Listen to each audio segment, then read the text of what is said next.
In fact, no Danny DeVito in the back. Not forever. Just for this video and maybe the next one. But yeah, we got a Christmas tree. Woo, festive. Also, my album Ear Candy comes out next month. We're getting closer. We're getting closer. Mob Psycho's finally great. Gonna give you guys a package. You guys don't have to listen to Cherry Soda on conclusion. repeat anymore.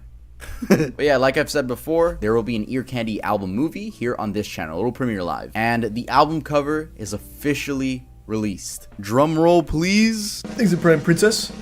The album cover is actually on my Instagram. I'm not going to show it in this video. We're almost at 100,000 on Instagram. So that'd be amazing if you guys could go follow it. And also in news of the channel, we actually hit 100 million views. Thanks to Tier 1 Looter. Give it up for us, man. We did that. 100 million views in total on this channel. Thank you guys so much. That's a lot of people looking at me, judging me behind the screen. I know you judge me behind the screen. Do you guys remember my hard drive video that I released like I think 2 or 3 weeks ago? Well, I got limited ads. Boom. I'm not gonna make a big deal out of that, but I will say a big thank you to today's sponsor. A lot of my videos just get straight limited ads. Do I check the NORAD Santa tracker? Thankful for companies that want to sponsor the channel. And today's sponsor is Casetify. Casetify is the world's most popular tech accessory brand, known for their protective phone cases made from 65% recycled No, it's about materials evil musicians, so it's going to be their crimes, not their shitty music. Individual style. Well, I don't even know if all the music is offers shitty. I thought wide I range saw of Johnny case types that Johnny offer Cash high on levels here, of but I don't wanna protection, spoil it. style, and sleekness. The bounce case offers world-class protection with Casetify's EcoShock impact absorption some technology. These cases are test dropped 156 times to ensure they can handle everything life has to offer. I don't The skip clear the case ads. offers a sleek look for your devices with its clear back and slim form factor, providing you with a low profile. Unlike other cheaper TPU cases, Casetify's clear cases are optimized to prevent yellowing. The Impact series is a great combination of the two, offering a slimmer profile than the bounce case, but still being tested from drops of 11.5 feet. Casetify has also recently launched their artist program, where they partnered with exclusive artists to offer more than 2,000 prints to choose from for your case. You can express yourself however you want to. Didn't we watch this? They also No, have he these just posted accessories this. that you can attach to your phone. I just made Casetify was I nice made a enough to send video some on cases out the to me, and I've been most using them for a evil while now. musician I genuinely ever, love this brand, and Ian it actually has Watkins. saved my phone a couple times. Make sure to go So to it's just a similar topic. casetify.com/tub today to get 15% off your order. Thanks again to Casetify for sponsoring this video. Alright, now let's get started with the video.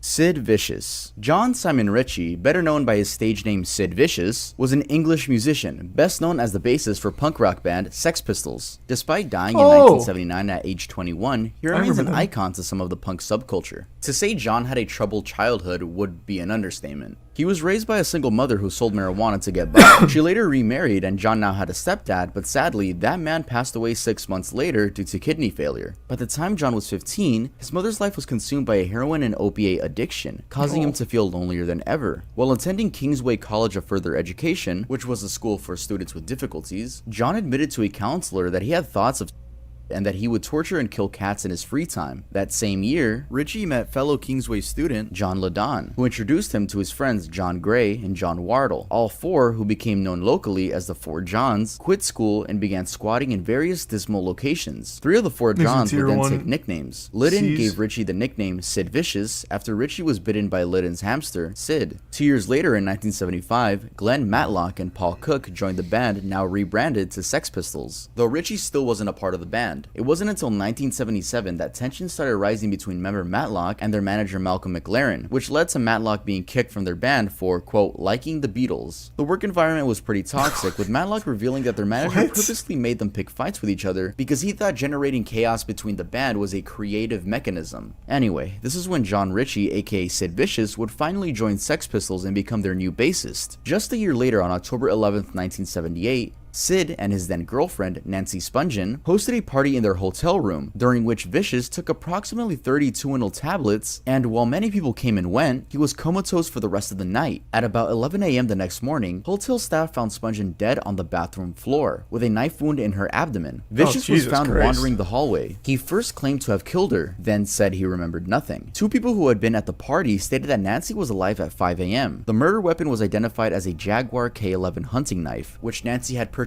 for Sid a few days earlier. Vicious was arrested and charged with second-degree murder. He told police that he and Nancy had argued that night, but gave conflicting versions of what happened next, saying, "I stabbed her, but I never meant to kill her," then saying that he didn't remember anything. Then after that, saying that Spungen had fallen onto the knife. Later, this kind of shit happened. Like, he mentioned the torturing and killing cats. That's where it always starts for a murderer, or I guess like a full-blown like psychopath fucking maniac. That is like the #1 sign that someone will end up doing that to a real person. Torturing, killing animals. That is just the most common thread.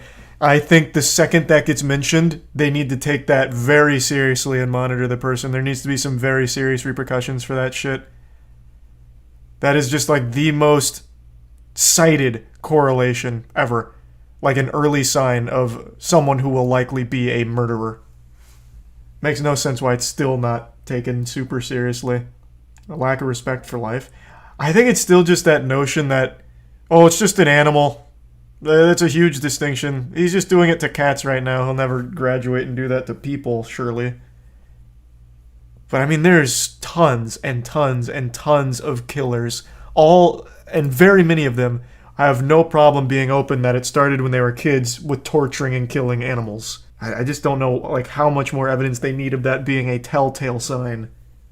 Thanks, resub kumquat and baby whale. The arresting officer was quoted as having said, after an investigation, Vicious admitted killing Miss Spungen during a dispute. Though the situation was a bit hard to get out of because Richie admitted to stabbing her, his manager, his mother, and his label were able to get a top-tier lawyer which arranged for Richie to be released on a $50,000 bail, with conditions that he wouldn't leave New York and that he'd sign in daily at the 3rd Homicide Unit offices. All legal costs were covered by Virgin Records. Just 2 months later, Richie found himself in another case when he was flirting with Todd Smith's girlfriend. No, not that Todd Smith, but he was flirting with a man's girlfriend, and when Smith told him to back off, well, Richie broke a beer bottle and jammed it into his face, leading to Smith getting 5 stitches and Richie being arrested and charged with assault. In January 1979, Richie would be released on a $10,000 bail. In the morning of February 1st, 1979, after completing his detoxification program, Richie was released from Rikers Island Jail. When he arrived in Manhattan, he met his friend Peter Gravel. Vicious asked Gravel to find him some heroin, and Gravel brought $200 worth of the drug to the apartment. Gravel said that they sat around doing drugs and he left at 3 a.m. when the hard drug use began. He noted that Vicious was already nodding off, but he also said that Robinson, which was another friend of theirs, gave Vicious 4 Quaaludes to help him sleep. Vicious died that night of a drug overdose. Deborah Spungen, who is Nancy's mother, claimed that Vicious wrote a letter to her when he was hospitalized saying, "We always knew that we would go to the same place when we died. We so much wanted to die together in each other's arms. I cry every time I think about that. I promised my baby I would kill myself if anything ever happened to her, and she promised me the same. This is my final commitment to my love." No one's ever gonna know if Richie actually overdosed on purpose to meet Nancy again,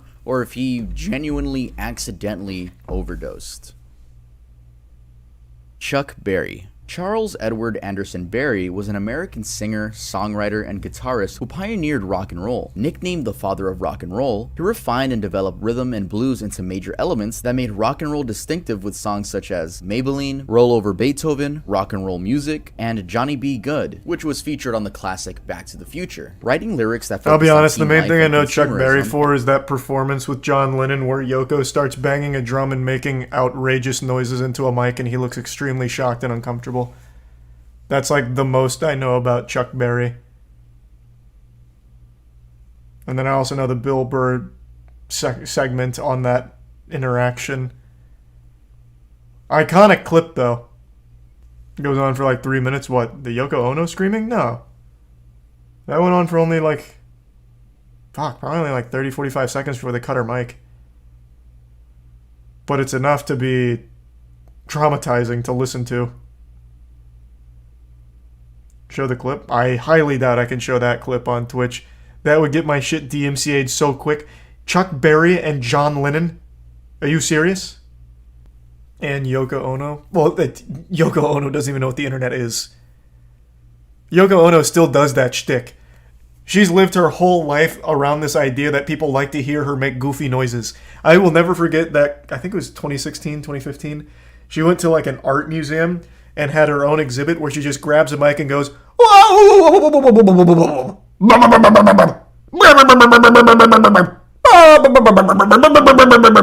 for like 5 minutes. Yoko doesn't know what the fuck the internet is. He's a tier 1 Travis and the resub Dish Axel and the Prime Toad. Okay, that's good enough. Alright. I'm gonna chalk that one up to Yoko Ono cursed my PC for a crash there. That's gonna be my leading theory for now. Roll Over Beethoven, Rock and Roll Music, and Johnny B. Good, which was featured on the classic Back to the Future. God, Writing such a good lyrics song that focused too. on teen life and consumerism, and developing a music style that included guitar solos and showmanship. Barry was a major influence on rock music. Though he's seen as a legend by many, the fact that he's a predator and full-on creep seems to be forgotten. Well after his peak fame, when Charles was 61 in 1987, he was charged with assaulting a woman at Newark's Gramercy Park Hotel. He was accused of causing lacerations to the mouth requiring 5 stitches, 2 loose teeth, and contusions of the face. He Jesus pleaded Christ. guilty to a lesser charge of harassment and paid a $250 fine. 3 years later, in 1990, he was sued by several women who claimed that he had installed a video camera in the bathroom of his restaurant. Barry claimed that he had the camera installed to catch a worker who was suspected of stealing from the restaurant. Although his guilt was never proven in court, Barry opted for a class action settlement. One of his biographers, Bruce Pegg, estimated that it cost Barry over $1.2 million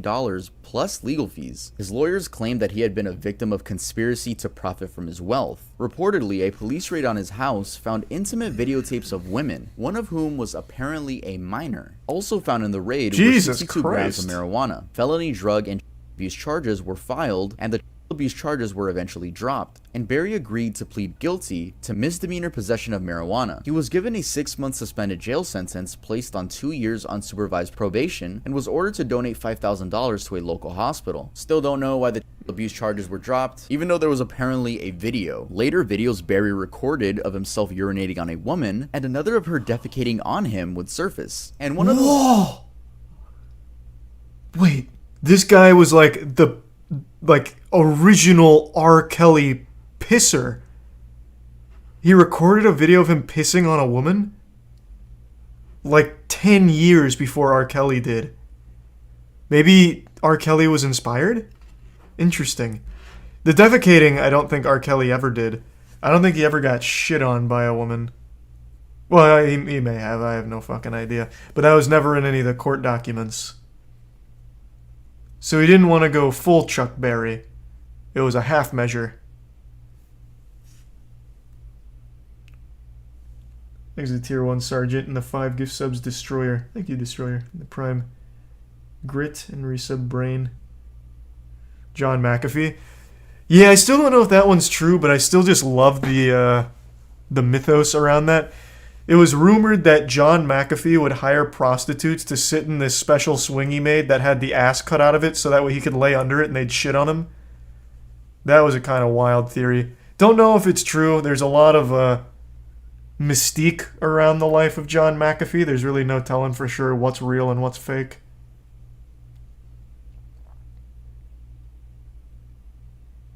I don't remember if we asked him that on the podcast or not. I don't think so. This is old lore. Yeah. Someone just brought up John McAfee. So I was just explaining why. This is Tier 1 Destroyer.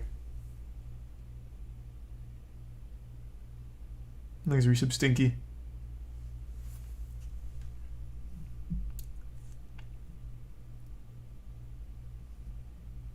You asked about the whale thing. Yeah, we asked him if he actually had sex with a whale, which he denies. But I don't remember us asking about a shit fetish. Thanks to the Prime Cup and the resub P and Nate.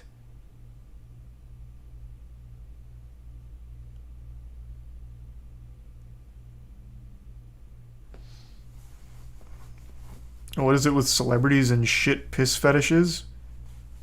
I don't fucking know, man. I'm not their sex therapist. I have no clue. If you want me to take like an uneducated stab at it, I'd say it's probably because they reach this level of wealth and fame where they have everything. So the only thing left to give them some kind of thrill is the most deplorable shit. I don't know.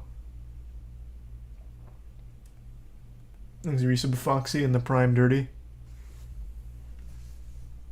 videos is it's on Reddit. Doesn't show that much, but you can hear a Chuck Berry fart and then ask, "Did I fart in your face?" Not gonna play the audio. Oh, but what? It's pretty odd and wild stuff. Nonetheless, the You can't tease me with that, Tub. What? Say that again. face on Reddit doesn't show woman, and another of her defecating on him would surface. And one of those videos is it's on Reddit. Doesn't show that much, but you can hear a Chuck Berry fart and then ask, "Did I fart in your face?" Not gonna play the audio, but it's pretty odd and wild stuff. Nonetheless, the dude was a fucking Okay, hold on. Just pulling that up.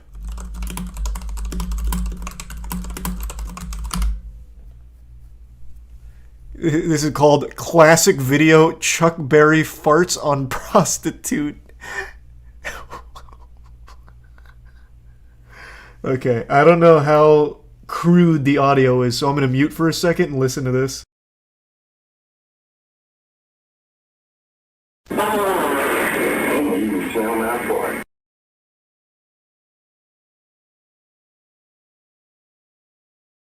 Hundreds of hours. Yes. Yep. So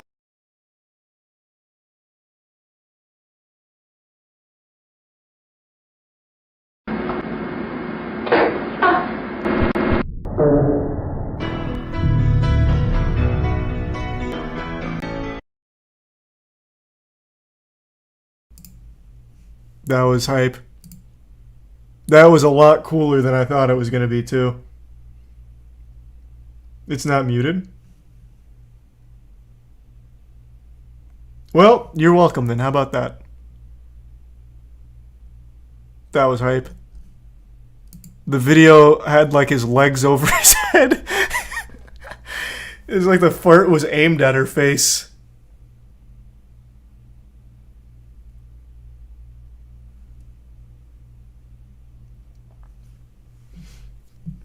Fucking weirdo bad guy, though. Interesting fart, though. Creep. And he died on my birthday, March 18th, 2017. He died due to a cardiac arrest. It's so annoying that his music is built in all Teslas on their little Christmas mode. Hey Elon, this dude was a full-on predator.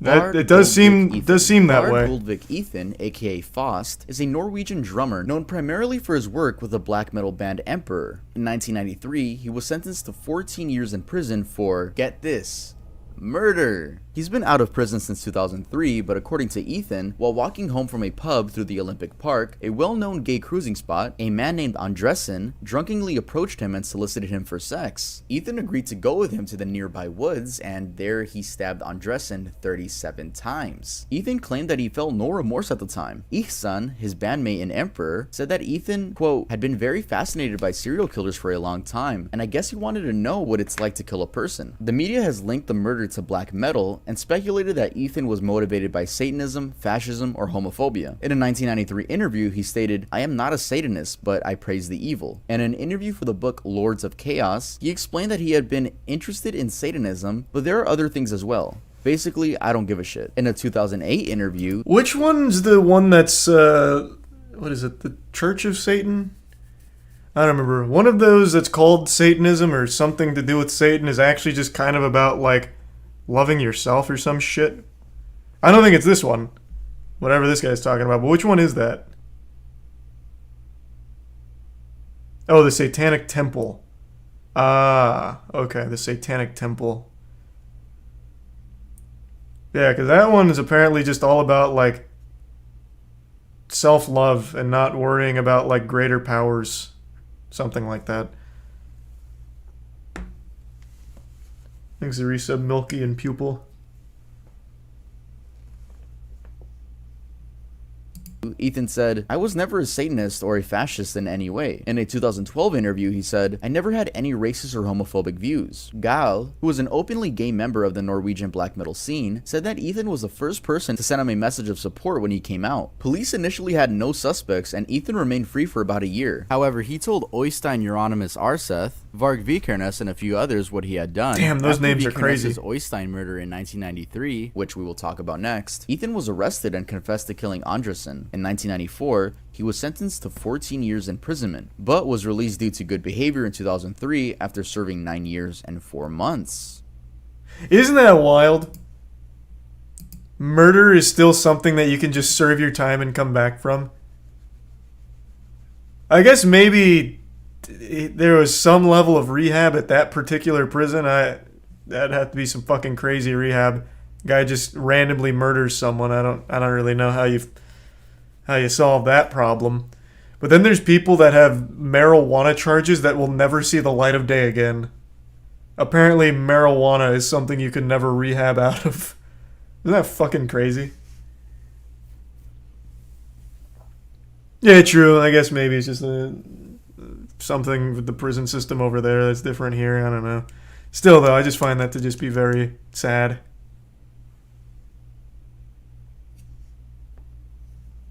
And 4 months. Varg Vikernes. Now, the Mayhem Band is a topic you guys have requested a lot, but I honestly don't think I'm gonna make a dedicated video to them anytime soon. There are some great documentaries here on YouTube all about that. However, I will talk about Varg Vikernes, the 1993 to 1994 bass player for the band. On June 6, 1992, the Fantov Stave Church, dating from the 12th century and considered architecturally significant, was burned to the ground by arson. The cover of Burzum's EP, Ashes, is a photo of the destroyed church. By January 1993, arson attacks had occurred on at least 7 other major stave churches, including one on Christmas Eve of 1992. He was found guilty of several of these cases. At the time, media outlets reported that he was associated with some type of Satanism. In later interviews, Vikernes, Man, that satanic panic was in full effect. Arsons said they weren't satanic, but instead revenge for the Christian desecration of Viking graves and temples. According to him, the arsons were on the anniversary of the Lindisfarne Viking raid. He claimed that all the burnings except for one were done by one person. In early 1993, problems came between him and Euronymous, which was the band's lead guitarist, which ended up in Euronymous' murder. It's been speculated that the murder was a result of a power struggle, or a financial dispute, or maybe even an attempt at outdoing the stabbing by Faust. On the night of the murder, Vikernes and Blackthorn drove from Bergen to Euronymous' apartment at Toyengata in Also. Blackthorn allegedly stood in the stairwell smoking, while Vikernes went to Euronymous' apartment on the 4th floor. Vikernes said he met Euronymous at the door. Jesus, this is so much to keep track of. Holy shit. When he stepped forward and confronted Euronymous panicked and kicked him in the chest. Vikernes claims Euronymous ran to the kitchen to fetch a knife. The two got into a struggle and Vikernes stabbed Euronymous to death. His body was found in the stairwell on the 1st floor with 23 stab wounds, 2 to the head, 5 to the sounds neck, like self-defense to me. the back. After the murder, Vikernes and Blackthorn drove back to Bergen. On the way, they stopped at a lake where Vikernes disposed of his blood-stained clothes. Vikernes was arrested on August 19, 1993 in Bergen. The police found 150 kilograms of explosives and 3,000 rounds of ammunition in his home. On May 16, 1994, Vikernes was sentenced to 21 years in prison, Norway's maximum penalty. The murder of Euronymous, the arson of 3 churches, the attempted arson of a 4th church, and for the theft and storage of 150 kilograms of explosives. Though Vikernes only confessed to the theft and storage of the explosives, 2 churches were set on fire the day he was sentenced. Vikernes continued with his band Burzum, which included one other member, Samath, after his release. He released 3 further black metal albums, Bellis in 2010, Fallen in 2011, and Skiptar in 2012, and a compilation of re-recorded songs. In the years following his release from prison, Vikernes became an active video blogger on his YouTube channel, which was called Thulian Perspective, but YouTube removed his channel from the platform in June 2019. But by that point, the channel had 250,000 subscribers. So there's a chance if he redeemed the 100,000 subscriber play button, that YouTube gave a murderer a play button. I'm talking about a murderer that already killed someone. Not like a YouTuber that ended up killing someone. Like they rewarded a murderer with a 100k play button. Varg Vikernes, født 11.2.73, dømmes til en straff av fengsel I 21 år. Well, that's Johnny 2 Cash. people here that are now out after murdering somebody. Huge. Wow.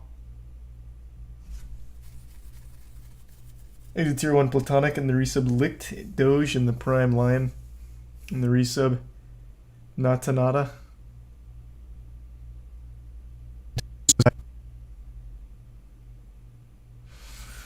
Yeah, they must have been real lax on that.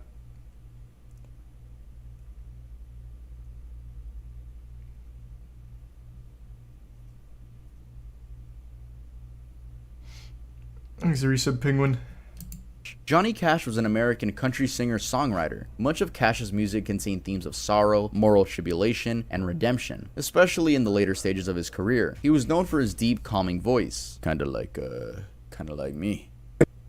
In Los Angeles in the summer of 1965, Johnny Pretty Cash cool. was living in the wilderness of Southern Was that California a when G-flat? he sparked a wildfire with his overheated truck. It blazed through more than 500 Holy acres shit. and threatened the lives of endangered condors. This took the lives of 49 condors, and there were only 53 condors in that entire forest. Sad because in 1987, the California condor was officially declared extinct in the wild, and it's safe to assume Johnny Cash had a lot to do with it. When asked by a judge if he started the fire, he said, "My truck did, and it's dead." So you can't question it. He ended up settling the case for $82,000, or about $500,000 in today's dollars. When held That's pretty legally douchey. responsible by investigators, Cash made lovely statements such as, "I don't care about your damn yellow buzzards." Yeah, he was definitely feeling pretty remorseful.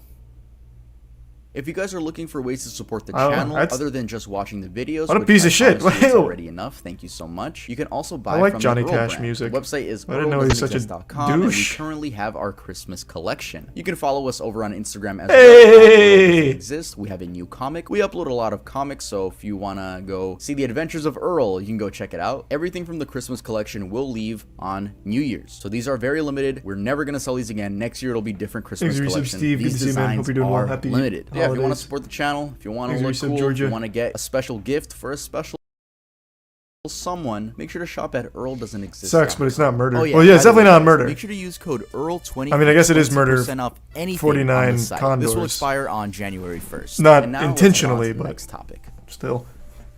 Ozzy Osbourne. John Michael Ozzy Osbourne is an English Thanks, singer, Resub songwriter, and television personality. He rose to prominence during the 1970s as the lead vocalist of the heavy metal band Black Sabbath. On February 19th, 1982, Bit the head off a Osbourne had a bat. few too many drinks and ended up stumbling on the street in nothing but his girlfriend's dress. He was in a dress because she hid all his clothing in order so that he wouldn't go out anymore, but Ozzy being Ozzy, he just put on her dress and left. He ended up taking a leak and thought nothing of it, and it was later revealed that Ozzy peed within the Alamo Plaza, not the Alamo itself, but still pretty disrespectful as it's quite literally nicknamed the I heart of actually remember Texas. this. It holds this status because it remember represents this the story. Battle of Alamo, which was a pivotal event in the Texas Revolution following a 13-day battle where Mexican troops reclaimed the mission, killing most of the occupants inside. Police arrested Ozzy, who spent part of the afternoon in a local jail on charges of public intoxication. He was later freed that evening on a $40 bond and performed at the city's Hemisphere Arena Convention These are Center. some This Cloud also and led Amy. to him being banned from playing in San Antonio, Texas for 10 years. Once those 10 years were up, a sober Ozzy came back and gave a proper apology.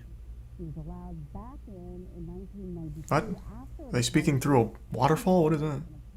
DMX. Oh. On July 1st, 2004 at 8 p.m., DMX, whose real name was Earl Simmons, and his friend Thanks, were at the Mr. Buck. JFK airport, specifically in the parking lot for terminals In 1, Venom. 2, and 3. Allegedly in a hurry, DMX and his accomplice were becoming irritated with the speed of the car in front of them. So DMX turned on the siren lights of his Ford Expedition. Why he had siren lights? I don't even know. DMX pulled That's the so random car hype, over, though. and keep in mind, What? the dude was with his wife and his daughter. DMX told the guy that he and his friend were FBI agents and attempted to drag him out of his own car. After failing to do so, How do you DMX use returned to sirens his as a vehicle civilian? and crashed through a gate, where he was then arrested by Port Authority police and found with multiple rocks of crack cocaine. DMX and his friend, whose name is Jackie Hudgens, were charged with cocaine possession, criminal impersonation, criminal possession of a weapon, criminal mischief, driving under the influence of drugs or alcohol. Also for claiming being a federal agent and attempting to carjack a vehicle. The victim was originally seeking compensation in the amount of $4 million from DMX. DMX's attorney, Rich Cord, spoke on behalf of his client, explaining that the rapper felt he was justified in pulling the victim over and making a citizen's arrest. He went on to say, his vehicle looked like it was a police vehicle, and he believed the victim should have gotten out of the way. When the victim didn't get out of his way, he decided he should pull him over. He read What the fuck? This is the... There's no way this works. It's... First of all, it's illegal to impersonate a police vehicle. You can't even have sirens. What do you mean? Like, that's already a crime. Like, a literal crime. I do love the excuse, though, that he actually wasn't trying to, like, steal their car. It was a citizen's arrest. I like that. That's an interesting angle.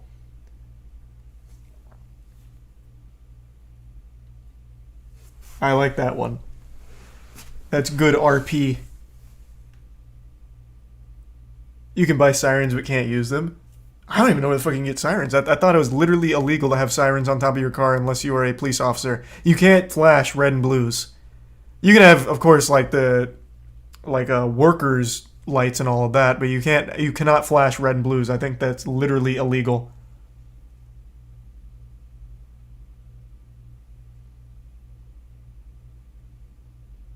Amazon. Well, yeah, I guess you can get like toy ones and slap them up there. Thanks to the resub, Cobra, Molnir, and Champ.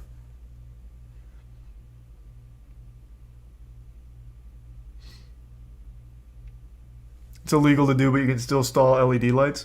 Well, yeah, you can still have like some kind of lights. I'm saying you cannot be like siren. You cannot. I don't even think you can have fucking red or blue headlights for that very reason. Am I right or wrong with that? You cannot flash anything red or blue because you cannot be mistaken for a law enforcement officer. It's illegal.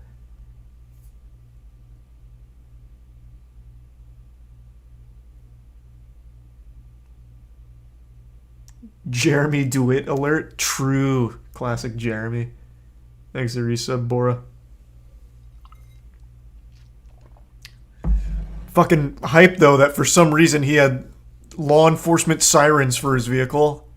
That's cool, I guess. DMX was just above the law. He was the law. But he flew a little too close to the sun with all the crack and then trying to arrest someone. Oh, that's not what he was trying to do. But I do like the angle of the citizen's arrest is trying to get him out of the charge. Billy admits to making believe he was an FBI agent and telling the victim to get out of the car. He denies striking him or trying to pull him out of the car. DMX was given a conditional discharge on December 8, 2004, but pleaded guilty on October 25, 2005 to violating parole. Here's a clip of DMX talking about it on The Breakfast Club in 2012. I was rushing for a flight. Right. And this dude in the raggedy ass Honda, he driving wild slow. Right. Now, usually if I'm in a rush, you know what I'm saying, and I'm in that truck, I hit the lights and, you know, throw the siren or whatever, and they get out the way. Right. But he was just totally disrespecting my authority. Not that I really... What authority? I didn't really have the authority. But what if I really did have the authority? Right. So you threw the light on. Yeah, I threw the light on. So you just have sirens in your car? Well, that one, yeah. Yeah. That one, yeah. I think that made you feel like you had more authority than you actually had. What? Rick James. James Ambrose. What the fuck? It sounds like they actually just gave him a law enforcement unmarked vehicle. What the fuck you mean? I just threw on the sirens. That's so wild. Yeah, I mean, at that point, goddamn, he basically was just like an unsworn-in officer. Thanks to the resub, Mitch and Teriyaki. And the bits, Eliza. Johnson Jr. was an DMX American is his own singer, precinct. songwriter, musician, and record producer. Born and raised in Buffalo, New York, James began his musical career in his teenage years. I He was only in know plenty Rick of bands James before from entering Chappelle's the US Show. Navy Reserve to avoid being drafted into the Army. In 1964, Oh, I also know his iconic interview where he's like, cocaine's a hell of a drug. That's it. That's all I know about Rick James. What do the 5 fingers say to the face? Slap. And Charlie Murphy. Man, this has been a night of like remembering old Chappelle Show moments. That show was so good back in the day. Fuck me. I'm Rick James, bitch. I know literally nothing about his music or him as a person, though. James deserted to Toronto, Canada, where he formed the rock band the Mina Birds, who eventually signed a recording deal with Motown Records in 1966. Johnson's career with the group halted after military authorities discovered his whereabouts and eventually convicted him of desertion-related charges. He served a few months in jail. After being released, Johnson moved to California, where he started a variety of rock and funk groups in the late 1960s and early 1970s. In 1977, James finally found success as a recording artist after signing with Motown's Gordy Records, releasing the album Come Get It in 1978, which produced the hits You and I and Mary Jane. In 1981, James released his most successful album, Street Songs, which included career-defining hits such as Give It To Me Baby and Super Freak. By the Wait, 1990s, what? the Whoa, drug wait. Rick James is Super Freak? Oh, okay. So I definitely know of his music. I just didn't know it was him that made it. Oh, I had no clue. I love that song. That song went so hard. Thanks, Reese. Karsten, Drag, Mitch, and the bit Smokey. Early January Smokey. Abuse was public knowledge. He was heavily addicted to cocaine and later admitted to spending $7,000 a week on cocaine for 5 years straight. Cocaine's on a hell of a August 2nd, drug. 1991, James and his girlfriend Tanya Hijazi were arrested on charges of holding 24-year-old Frances Ali hostage for up to 6 days, tying her up, forcing her to perform sexual acts, and burning her legs and abdomen with the hot end of a crack cocaine pipe. All of this during a week-long cocaine binge. Ultimately, James untied the victim and she fled his house, eventually checking into Cedars-Sinai Medical Center in Los Angeles, where her injuries were brought to the attention of police, and her story unfolded from there. Sadly, many of the allegations made by Ali were not upheld. Due to his strong legal defense team, James managed to avoid life imprisonment after being cleared of the torture charge. You see, this is only one of the many stories when it comes to Rick James being a horrible person. And it didn't seem like Rick James was apologetic, as when another one of his victims was recounting what she went through with him, he was seen audibly snoring in the courthouse. Other stories include minors, which I'd rather not talk about. This is another one of those things where people just seem to not talk about. Oh, holy Frank fuck. Sinatra. There is a very Frank? famous picture What? of Francis Albert Sinatra, aka Frank Sinatra. This image is the infamous Damn, I didn't know mugshot half of these. I photo, only knew a and who would couple. have thought that one of the world's best-selling music artists' arrest was, well, for a crime that doesn't even exist anymore. And what was that crime, you may ask? Seduction. This charge was usually applied when a man convinced an unmarried woman of good repute to engage in an inappropriate encounter with him. There was generally a promise of marriage that would never actually come true, was thereby a ruining the criminal woman's charge? reputation. It was basically when a man would lie to a woman of high standards in order to fuck her, usually promising marriage. In other words, the official crime for all the 1930s busters with Riz.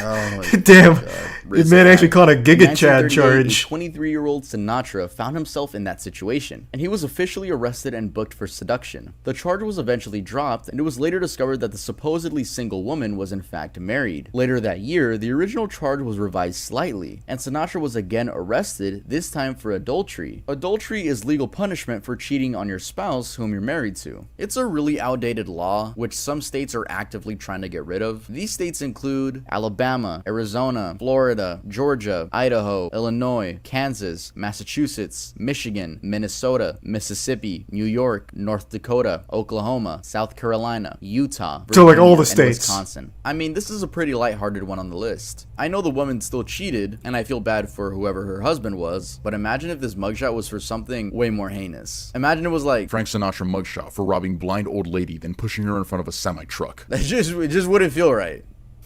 Yeah, I mean, I'm glad it wasn't anything too bad from Frank Sinatra. What an actual wild charge. There was a time where it was illegal to have game. Jesus Christ. Hey, sorry to hear about that, Sinatra. But also, congrats and good work.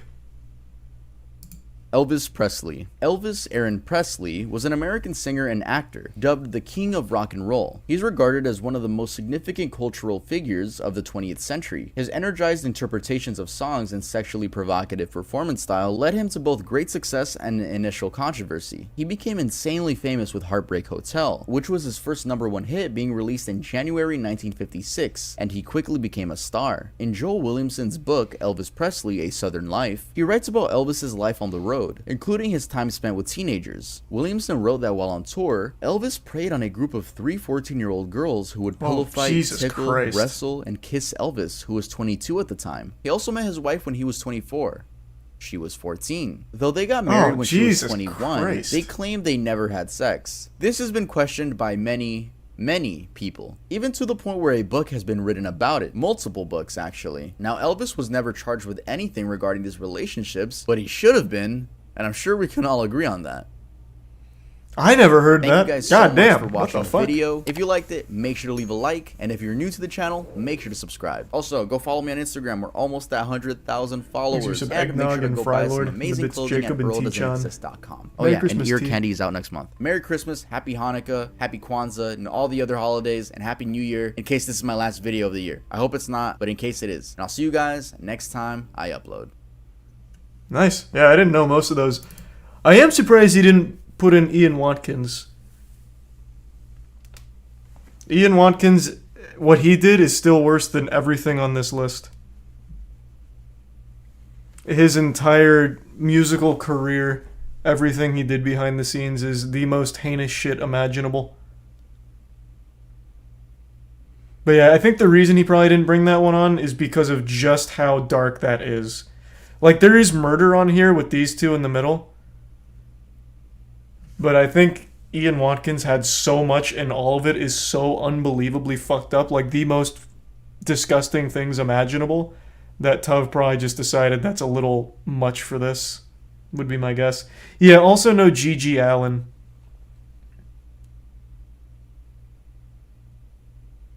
Can you give a TLDR? The biggest pedophile in music history. His charges include a ton of horrible things. The one that is probably the most shocking that most people know is the attempted rape of a baby. And the repeated attempts at raping babies.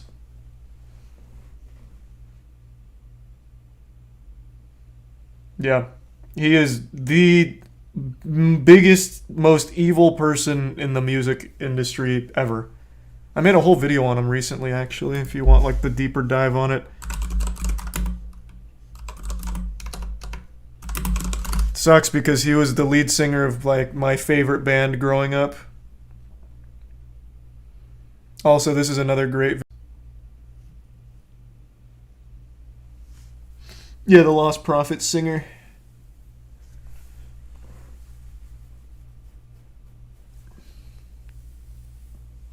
How did he keep ending up around babies? Because his female fans would present their children to him to fuck. And he would also convince the mothers to sexually abuse the kids in front of him, like through video calls and stuff. So the fans provided the children for him to fuck. Yep. It's as awful as you could possibly imagine. Every awful thing you could imagine a pedophile is capable of doing, he did. For many years.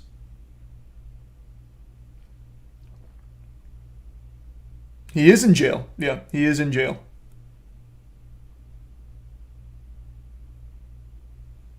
So yeah, I think the reason Tuv didn't include him in this list is because it's a lot. It's a lot.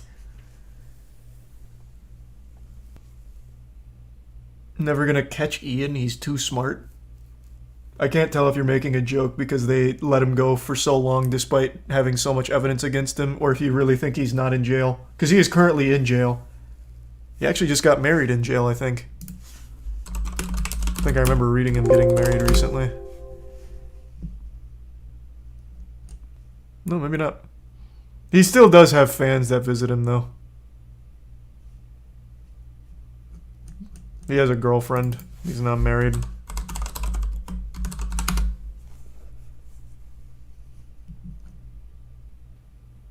Other inmates will kill him if they find out what he did.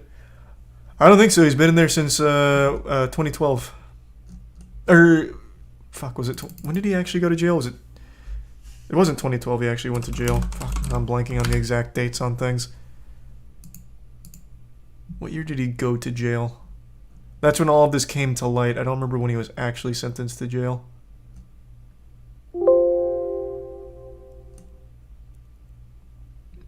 ...2014. He's in protected custody. Not surprising. And they're doing a great job of monitoring him as well. I don't remember if I mentioned this in the video, but even while in jail, he still gets, for some reason, really good treatment. So, October 19th, 2017, Watkins was grooming a young mother from prison. As of March 2018, he went back to a different prison.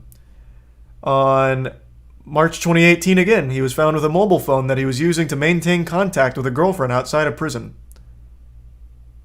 Like, he still has access to more women.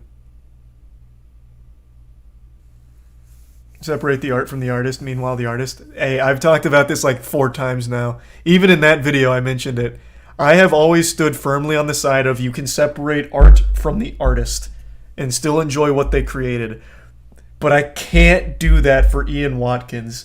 His music was very much like a part of him. So much so that one of their music videos almost feels like him bragging about what he does. It's this one. Town Called Hypocrisy. In this music video, he's like a children's show host dancing around kids, and those kids then transform into supermodels that he's now dancing around and like grinding on and shit. And then he gives like a little wink to the camera at the end of the whole thing. You can't always separate the art from the artist. Fucking demonic. Oh, it is. It's straight up diabolical. When he was asked about all of this, he never took it seriously. The password... I'm just repeating the video, but we're already into it. The password to his laptop, like his actual login, his password was ifuckkids.lol. That was his actual fucking password. He was so open about being a pedophile and yet still preyed on kids for years. When he finally got convicted, his reasoning for why he did it, he said he did it for the megalols. His words. Fucking insanity. He's a tier 1 Adi in the resub. Dragon and Bits Retro. Merry Christmas, Retro. He said megalols unironically. Well, yeah. I mean, he's a fucking pedophile loser, man. What do you expect? Did the other members know about it? They all maintain that they had no idea. And I have no reason to not believe them, but I have also read from a couple of sources that it wasn't unheard of for young-looking girls to be backstage around Ian Watkins. So I think it's a little weird that they would never question that.